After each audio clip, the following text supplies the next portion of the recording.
with special guest, Miss Whitaker, 5th grade teacher.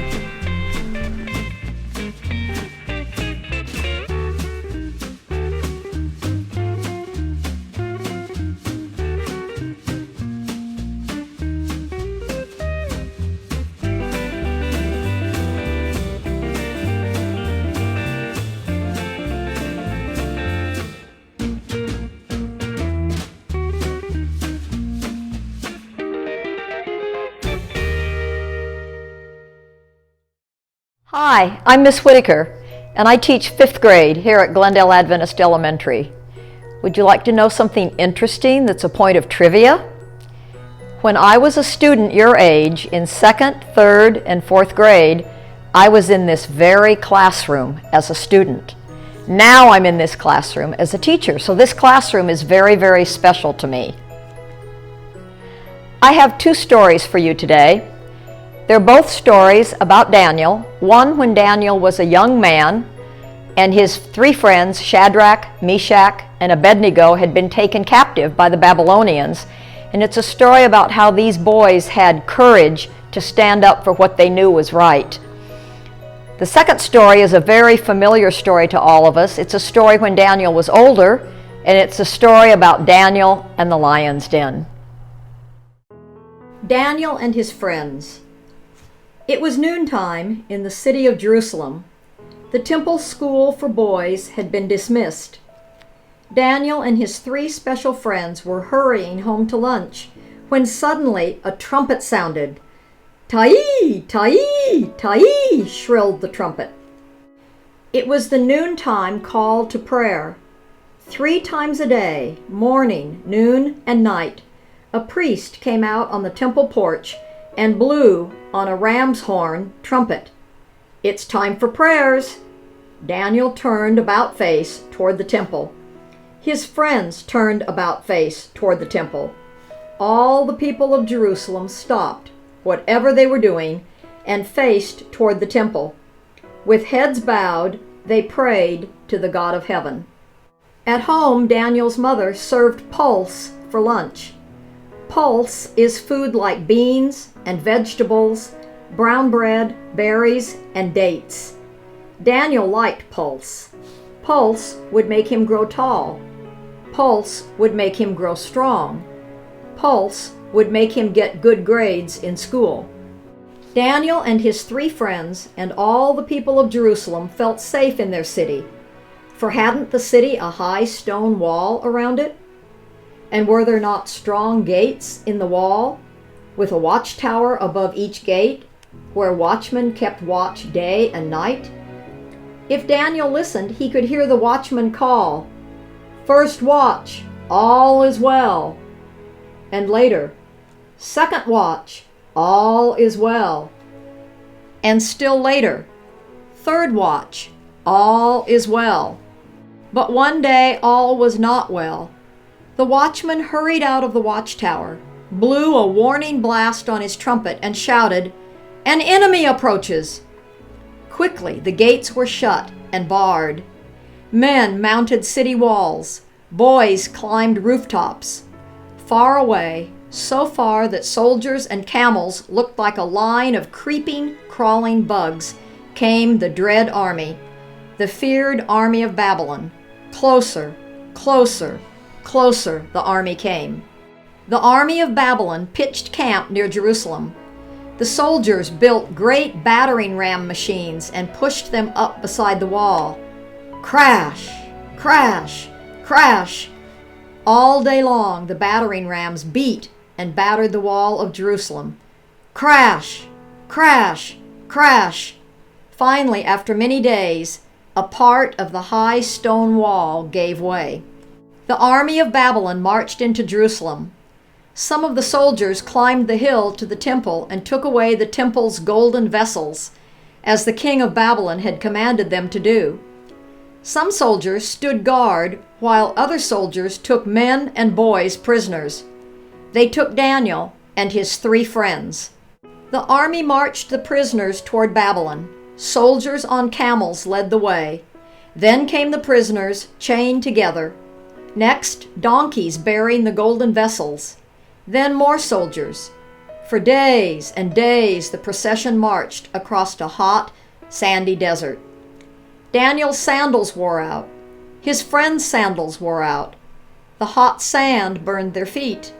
They were thirsty. They were tired. But on and on they had to march until they came to Babylon. The king of Babylon sat on his royal throne while soldiers paraded the prisoners before him. Said the king to the captain of the army, "Choose boys from among the prisoners, goodly boys. Give them food from my table to eat, and give them of my wine to drink. They shall go to school for 3 years to learn the wisdom of Babylon." Daniel and his 3 friends were chosen. Prince Melzar was given charge over all the boys. That evening, Daniel and his friends talked together. "We cannot eat the king's food," said Daniel.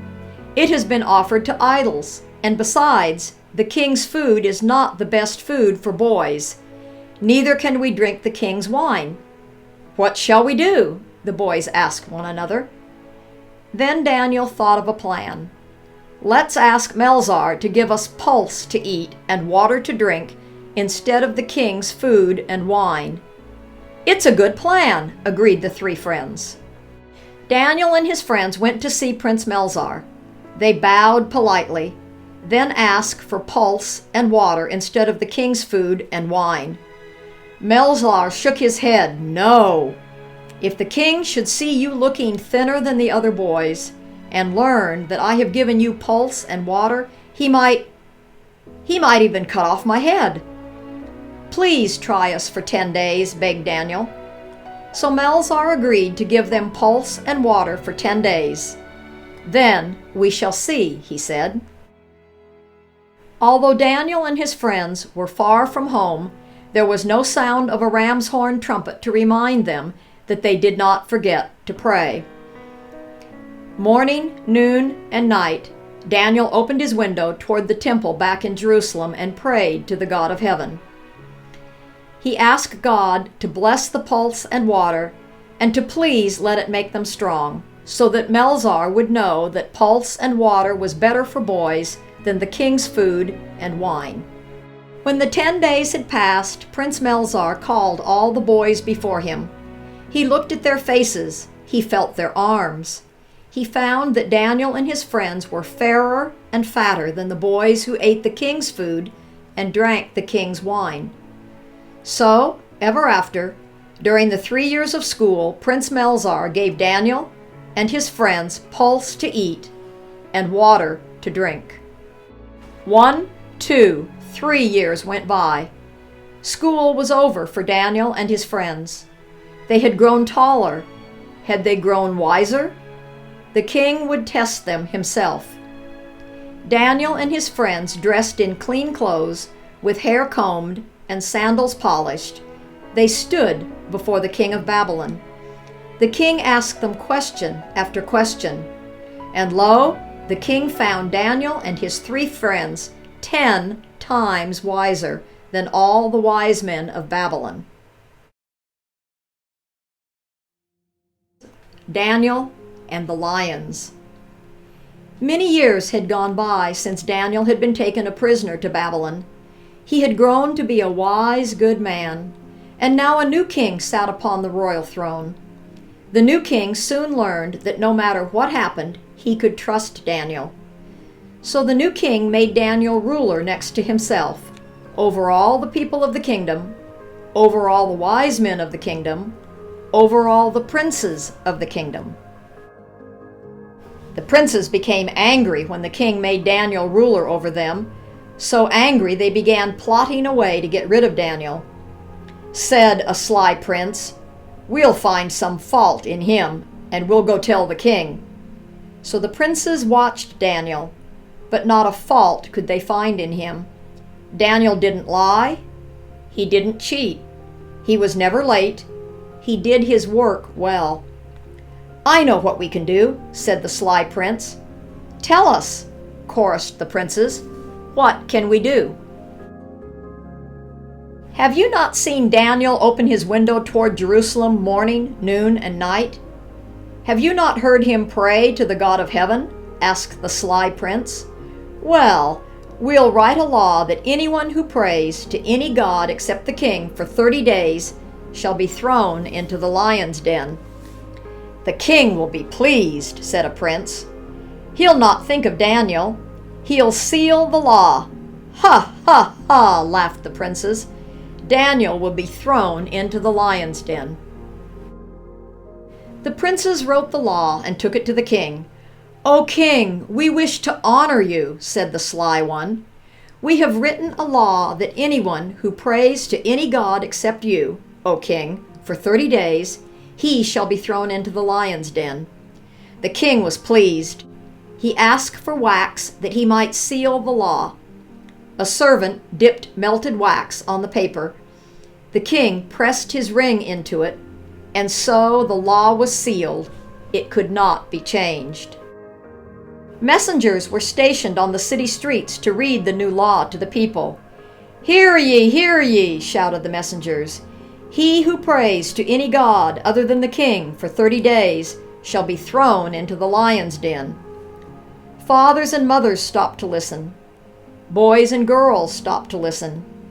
Daniel stopped to listen to the reading of this strange new law. Several of the princes hurried down the street that led to Daniel's house. They hid where they could see the window that he always opened when he prayed. They saw Daniel come home and go into the house. Would Daniel open his window and pray as always? Perhaps he would pray in his closet today. Maybe he wouldn't pray at all until the 30 days were past. Anxiously, the princes watched and waited. And then Daniel's window opened wide. The princes saw Daniel kneel in the open window. They heard him pray to the God of heaven. They didn't wait for Daniel to say amen. They raced to tell the other princes what they had seen and heard. Together they would go tell the king. Their plan had worked. Daniel would be thrown into the lion's den. They would be rid of him. The king was very sad. He felt so badly for his friend Daniel. He was very sorry that he had sealed the law. Guards brought Daniel to the lion's den. Other guards rolled away the stone from the opening to the den. The lions were hungry. They growled. They roared loudly. The ground trembled. One guard seized Daniel's arms, another his feet. They threw him down among the roaring lions and then rolled the stone back in place. Suddenly everything became quiet. The lions no longer roared. The ground no longer trembled. The proud princes smiled at one another. They were rid of Daniel. They were sure they would never see him again. But the king wept. Day turned into night. The moon came up. Hundreds and hundreds of stars sparkled in the dark night sky. The king couldn't sleep. He refused to eat. He would allow no music to be played. From time to time he listened toward the window. Often on other nights the lions roared, but tonight the lions were quiet.